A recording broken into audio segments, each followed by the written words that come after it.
Hello there. Well, we're here. I'm here. My name's Sheila Massand, and I'm here with Damian Mark Smyth and Sue Ankwich. And we're here to talk about VIVA, the VIVA event 2018. And we're really pleased that Damian has accepted our offer, our invitation to come and speak at the next VIVA 2018. And we thought it'd be great to do just a little brief recording. We're looking at 10 and 15 minutes here, just so that you can get to know Damian a little bit, hear a little bit about what VIVA's about. And I'm just going to hand it over to Damian to introduce himself. I've known Damian for, I think it's about 8 years now. We met back in 2010, I believe, in person. And Damian's somebody that is what I would call a mover and a shaker. That's my... God, you don't have to do any moving and shaking right now, though, Damian. But I would call him an action taker, because it wasn't long before he published his first book called Do Nothing. And I was like, blimey, how's he written that book so quickly? And I remember interviewing him a few years ago and talking about that as well. So, yeah, Damian's one of those people I see as being a massive action taker out there in the world of the three principles, and in other realms I'm sure that I don't know about. Something I do know about him recently, he's taken up doing a little bit of comedy, I understand. So maybe we'll hear a bit about that. So over to you, Damian, if you want to just introduce yourself and let people know a bit about what you're up to in the world and what you've been doing. Thank you. Hi, everyone. My name's Damian Mark Smyth. Damian with an A, Mark with a K, Smith with a Y. I had to get used to saying it like that, because there is actually a Damian Smith who's an Irish poet. And when I realised that I was going to be sharing the principles, or the version of the principles, whichever setting it happens to be in, as in, if you're doing stand-up comedy, you're not talking about the three principles because no one will understand it, but you are talking about life because people understand life. Or if you're in front of a business audience and talking about growth of a business and making better decisions and resilience and all the stuff they like to talk about, you're pointing back to the same thing, which is we are is peace, love and wisdom, and the power to create the illusion that we're not, courtesy of the wonderful Jack Pransky. So that's really what I do, and I thought because you have to Google me, I thought it would be better if I wasn't the Irish poet, because if you actually type in Damian with an A, Smith with a Y, you get pages and pages and pages of an Irish poet and nothing about the principles. Whereas if you put the Mark in there, you now get me. Poor you. So thank you for inviting me to speak at your wonderful event. I've been to your place before. When Jack did an event down there, so I know well, and I love the place. And my journey's been interesting actually over the last few years. I've been, I suppose, predominantly sharing this in businesses and entrepreneurs for the past few years, but also just working out other ways to deliver it, which is where the comedy came in. Because really, all you're trying to do, trying is probably the wrong word to use, but all we're attempting to do here is share something that's true with people so that they hear it. That's it. Yeah, you're just sharing something that's true with people so that they can hear it. Now, people have done that in different ways, and I've done it in loads of different ways. And in that respect, the mover and the shaker tag works brilliantly, because I've done, hour talks. I've done an 18-minute TED talk. I've done hour talks which have really hit home in a particular way. I've vomited over people for a whole day trying to get them to understand stuff. That didn't work. I've done deep listening versions of the same program, which really did work. And I'm always looking for ways to talk about this so that it helps others, because really that's all it's about. I work with, as well as working with businesses, I work with people with OCD, PTSD, depression, anxiety, stress, suicide, all sorts of issues, symptoms of a misunderstanding of the process. Kids, work with adults, obviously, and everyone in between. And some days I wake up and I don't feel great, and I just know not to do that much on those particular days. Having this understanding, knowing that we are creating our version of reality through our thinking, and that we're actually beneath that, we're okay. Some days it doesn't feel like that, but that's okay too. Getting angry, getting upset, it's okay to feel those things. So my understanding is just, I'd like to say that it deepens by not doing anything. the more I try and understand stuff, the less it helps me. So much so that I actually left a bunch of 3 Principles groups recently because I just remember what Sid said, which is, go and live your life. So I did, dealing with stuff. This is my benchmark. So I noticed that I can deal with stuff, whether it be death of a loved one, legal issues. I've had legal issues with my ex-wife, based around the kids. All sorts of financial stuff that you wouldn't wish on anyone else, and just being okay with what's happening out there, because that that's not defining who you are or what you are. It's really helpful to know. So you experience it, you feel it, you live it, you're experiencing life, experiencing itself, I think, and that's really kind of useful. Standing up in front of a bunch of people that you've never met before and talking about this in a way, but having had no preparation, and then delivering something which you don't even know what you're talking about, but every single person is crying at the end of it. I mean, that's kind of powerful to know that you can do that and not worry about it. Because so many times I used to do talks and workshops where I'd worry, and then I'd worry when I delivered it. And nowadays, I just know that I can just stand up and connect with people, and the message is in the feeling. It's nothing to do with the words, and it's about deep listening. It's about understanding. It's about pointing people towards something that is useful, and that's going to vary for different people. So, and doing it with comedy. I love doing it with comedy. I love the whole idea of comedy is taking people in a different direction. You set a story up so that people expect a particular outcome, and then you give them a different outcome, and that's what comedy is. So I'm kind of that when those things occur to me, I make notes of them and turn them into jokes. So there'll be plenty of that, and fun as well. I've taken up ballroom dancing.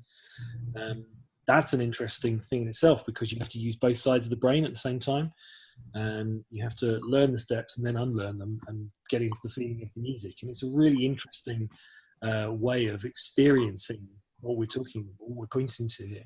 So come along to my workshop. There'll be comedy, there'll be ballroom dancing, there'll be silliness, and you might even go away with something useful. I can just picture it all happening all at the same time, right? Yeah. Oh, yeah. No, we're going to be doing it all at the same time. Yeah. Comedy, ballroom dancing, and 3 Principles. Well, it certainly answered out one of our aims, which is to keep it fresh. Because I think we've all learned, as you said before, you didn't say about repetition, but I learned early on that a great idea one week, something that's fresh and new and in the moment, and then you think, oh, that worked. And then the next week, no, don't bother.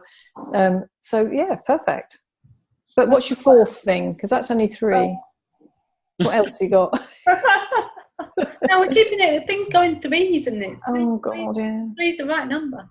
What I wanted to say was, Damian, one thing that I heard you say really clearly was, when you talked about coming out of the groups and doing what Sid said, just enjoy life. That for us is what VIVA's about. So much of it, so much of our intention was in that when we first set VIVA up, when we first decided to run VIVA as an event.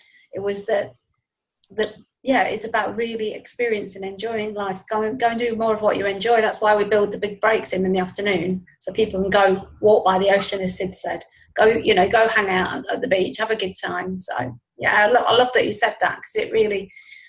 I mean, VIVA's something that, I just look at it as one big party. After the last one, it just feels like a big celebration. And well, my aim is to get people doing that thing which we've all done. Well, this is. I mean, you'll all be able to really feel this.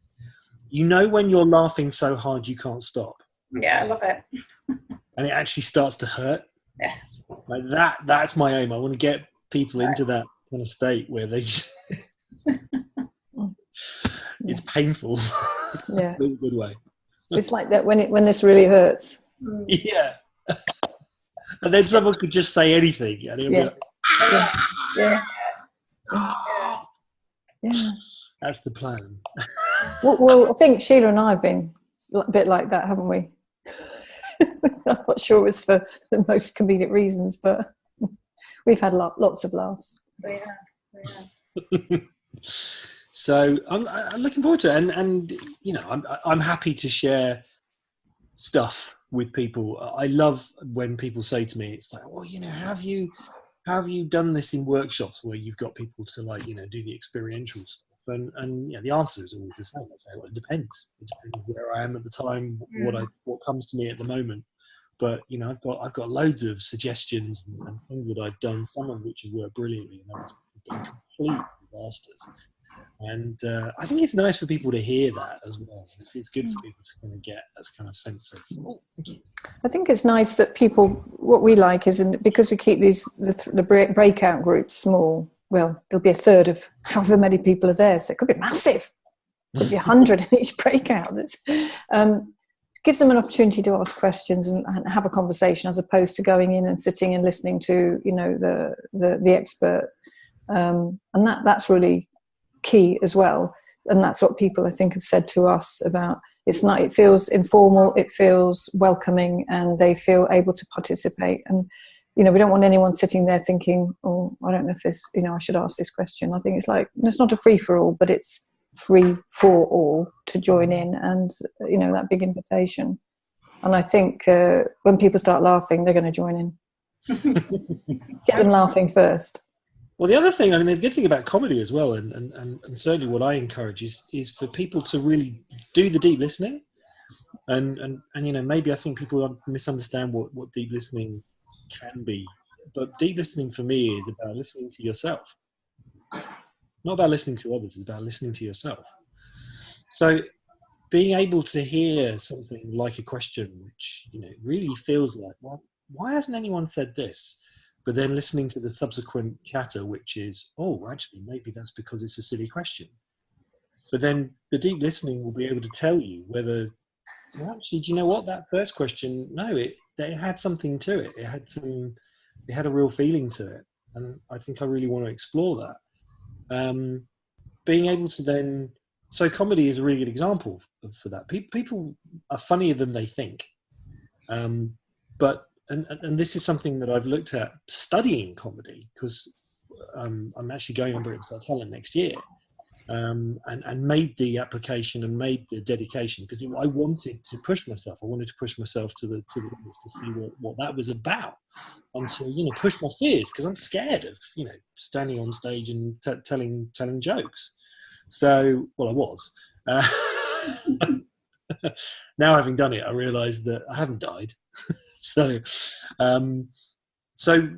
to be able to tap into that, to those ideas about comedy, and then to be able to talk about it is really liberating.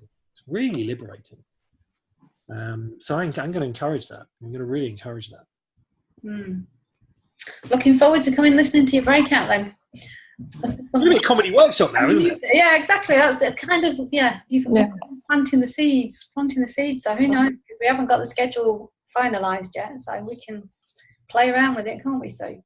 Yeah, and also, I mean, we will discuss exactly, you know, we'll pin you down a bit as to kind of a category or whatever. But we do have, last year we introduced the idea of we had sort of two Space for Connection type sessions, didn't we? Which were just amazing. So people went along there almost like not an act of faith, but they didn't know what to expect because there was no label. So maybe you'll be our first labelless workshop. And people write in what they want on their schedule, and they come along and go, well, this is what I've come for. You know what? Actually, the title that just came to me whilst you were saying that, and you'll get this from what I mean, but how comedy and dancing will make you rich. Some people look at that and go, "Oh, yeah, I like the sound of that." And other people will go, "Yeah, I see what he's done there." What do you mean? That's funny. Comedy, yes. Cool.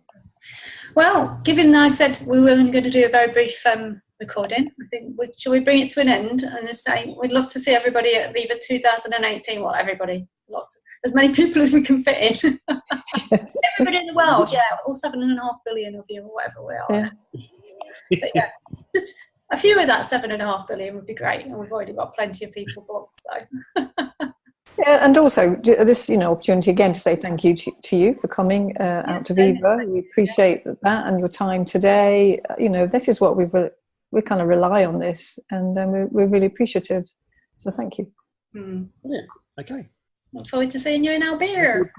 And what's the punchline? Because I've been waiting. What's the punch? Is there a punchline? Goldfish. Yes. Lovely. Well, we look forward to seeing you. See you. Bye, everybody. Bye.